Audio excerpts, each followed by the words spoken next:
This is part 3 of a review of limits and continuity. If you haven't seen parts 1 or 2 yet, click the link that will appear in the upper right hand corner or find the links in the description. In this video, we will focus on finding limits algebraically. Number 13, we need to find the limit of this expression as x approaches 4. If we try direct substitution, putting in a 4 here and a 4 here, we are going to end up with 0 over 0, which tells us nothing. This is the indeterminate form. So we have to use some algebra to turn this into something that we can use direct substitution to solve. When we see the radical, one strategy that we can often use is rationalizing. And we can do that by multiplying by the conjugate. So what am I talking about? The conjugate is when you change a minus to a plus or a plus to a minus.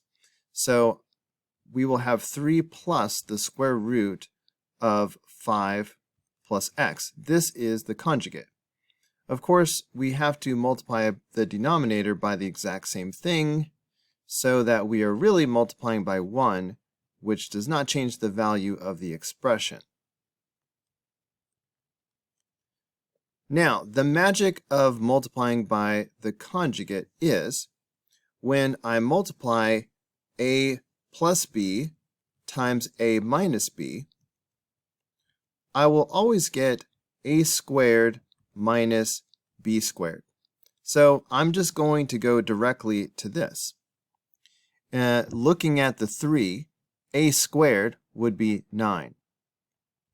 And looking at the radical, if I square that radical, the radical is going to go away. So that's going to just be 5 plus x. So this is a squared minus b squared. In the denominator, I'm just going to copy what I have. So in the denominator, I have x minus 4 and 3 plus the square root of 5 plus x. Man, that's a big square root. I'm just going to leave it like that. Meanwhile, we have the limit as x approaches 4 of all of this. Distributing this negative sign gives us this. And of course, 9 minus 5 is 4. By the way, feel free to skip some of these steps as you feel comfortable. So now we have this. I am going to rearrange these terms. So now I have this. Factoring out a negative 1 outside of parentheses will turn this into negative x minus 4. And now we notice that the x minus 4s will cancel each other out. So now we have this. This can be evaluated by direct substitution.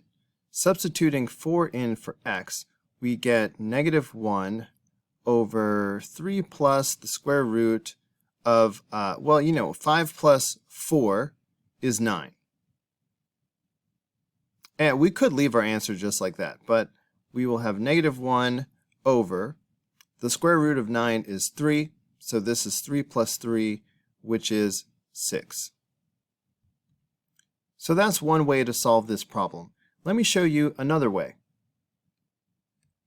If direct substitution yields 0 over 0 or infinity over infinity, we can use L'Hopital's rule, which says that taking the derivative of the numerator and the derivative of the denominator will not change the limit. So applying L'Hopital's rule, by the way, you have to show these arrows and show that the numerator is approaching 0 and the denominator is approaching 0. This is not an optional step. Anyway, let's take the derivative of the numerator. So we will have the limit as x approaches 4 of, the derivative of a constant is 0, so that is gone. I'm looking at this as 5 plus x to the 1/2 power. So that 1/2 power is going to come to the front, and I'm going to have a negative 1/2 of 5 plus x to the negative 1/2 power as I subtract 1/2 from that exponent. So this is my new numerator. The derivative of x minus 4 is 1. This limit can be evaluated by direct substitution. So we will have negative 1/2 times 5 plus 4 to the negative 1/2 power. That's negative 1/2 times 9 to the negative 1/2 power, which is the same thing as negative 1/2 times 1 over the square root of 9. But that is negative 1/2 times 1/3, which is negative 1/6. So that's another way to find the same answer. Let's find this limit in two ways. First, let's solve it by factoring. We have the difference of two cubes, which hopefully a long time ago you learned that the sum or difference of two cubes can always be factored as a binomial times a trinomial. The binomial is just the root of what you see. So it's going to be x minus 3, the cube root of each term. The trinomial takes a little bit more thought. I like to start by squaring both of these things that we just wrote down. So the trinomial begins and ends with x squared and 9. I just squared both of these. The middle term is the product of these two, so I'm going to put 3x right here. However, it is always the opposite sign of what we started with. So this will be plus 3x. Meanwhile, the denominator can be factored by taking out the common factor of 2 and leaving behind the x minus 3. Then we notice that we have this same factor of x minus 3 in the numerator and in the denominator. We can cancel out the x minus 3's without changing the limit. So now we have this. But this limit can be evaluated by direct substitution. We have 3 squared plus 3 times 3 plus 9 all over 2. And honestly, you could leave your answer just like this, but let's see. 3 squared is 9, 3 times 3 is 9, there's another 9, so that's 27. So this is 27 over 2. So that's one way to find the limit. Here is another way. If we did direct substitution right at the beginning, we would have 3 to the third power, which is 27 minus 27, that's 0. So the numerator is approaching 0. In the denominator, we have 2 times 3, which is 6, minus 6, so the denominator is also approaching 0. When direct substitution yields 0 over 0, or infinity over infinity, we can use L'Hopital's rule. Other than getting 0 over 0 or infinity over infinity, another prerequisite of L'Hopital's rule is that the numerator and denominator both have to be continuous. But these are both polynomials, so they are automatically continuous. Anyway, according to L'Hopital's rule, taking the derivative of the numerator and the denominator will not change the limit. Notice we are not doing the quotient rule. We are simply taking the derivative of the numerator and the derivative of the denominator. So in the numerator, the derivative of x to the third power is going to be 3x squared. And then the derivative of 27 is 0, so nothing. In the denominator, the derivative of 2x is 2. And the derivative of negative 6 is 0, so that's gone. So now we have this, but this new limit can be evaluated by direct substitution. We get 3 times 3 squared over 2. But this is 3 times 9, which is 27. So 27 over 2. You get the same answer by either method, so it's up to you. Let me emphasize one more time that if you're going to use L'Hopital's rule, you have to show that the numerator and denominator are both approaching 0, or they are both approaching positive infinity or negative infinity. And show it by putting arrows, like I did, with zeros or infinities. This is mandatory. For number 15, f of x equals x squared minus 3x, and we need to find the limit as h approaches 0 of f at 2 plus h minus f at 2 divided by h. I like to break this down into separate steps. First, let's find an expression for f at 2 plus h. This means take 2 plus h and plug it in for x. So we will get 2 plus h squared minus 3 times 2 plus h. But let's simplify this as much as we can. Remember that when you square a binomial, you cannot just square the two terms. You have to multiply 2 plus h times 2 plus h. I think I will go ahead and distribute this negative 3. So that's going to give us negative 6 minus 3h. But on the next step, we need to FOIL this. So now we have this. But we do have some like terms to combine. So f at 2 plus h will equal, let's see, I'm going to go ahead and put the h squared in the front, plus 4h minus 3h, that's plus h. 4 minus 6 is negative 2. So this is f at 2 plus h.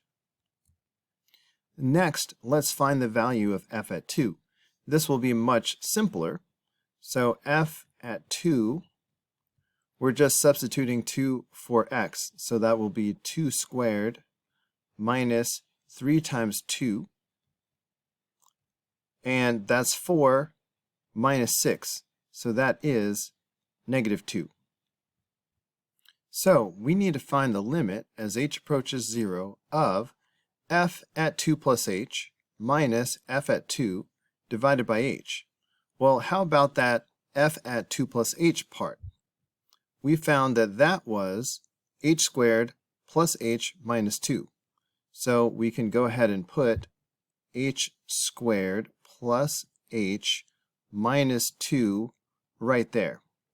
And then we have minus, all right, because of this minus sign right here. So I'm going to put a minus.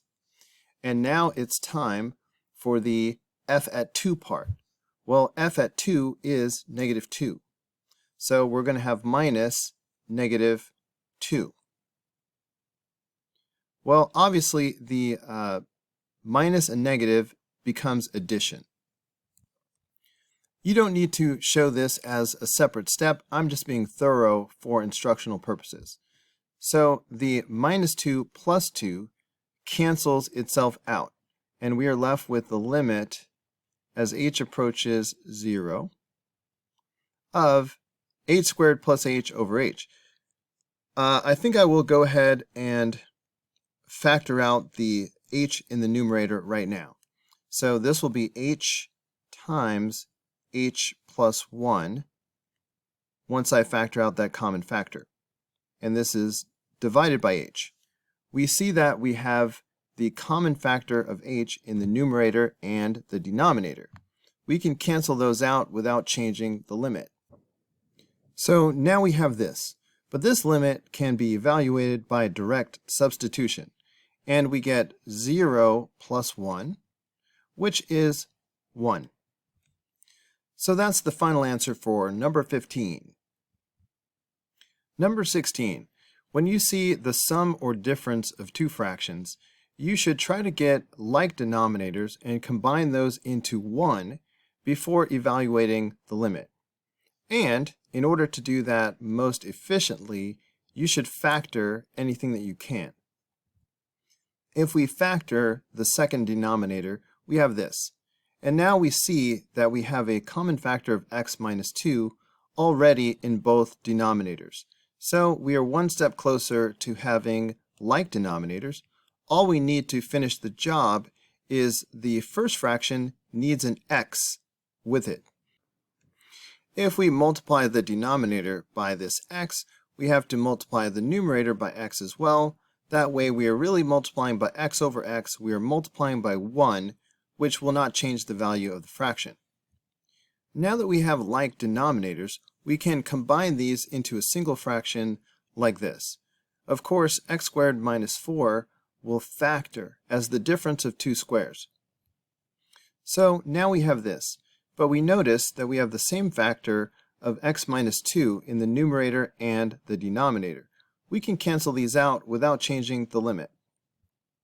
So now we have this, but this limit can be evaluated by direct substitution. We get 2 plus 2 over 2. And that's an acceptable answer, but we could of course get 4 over 2, which is 2. So that's the final answer for number 16.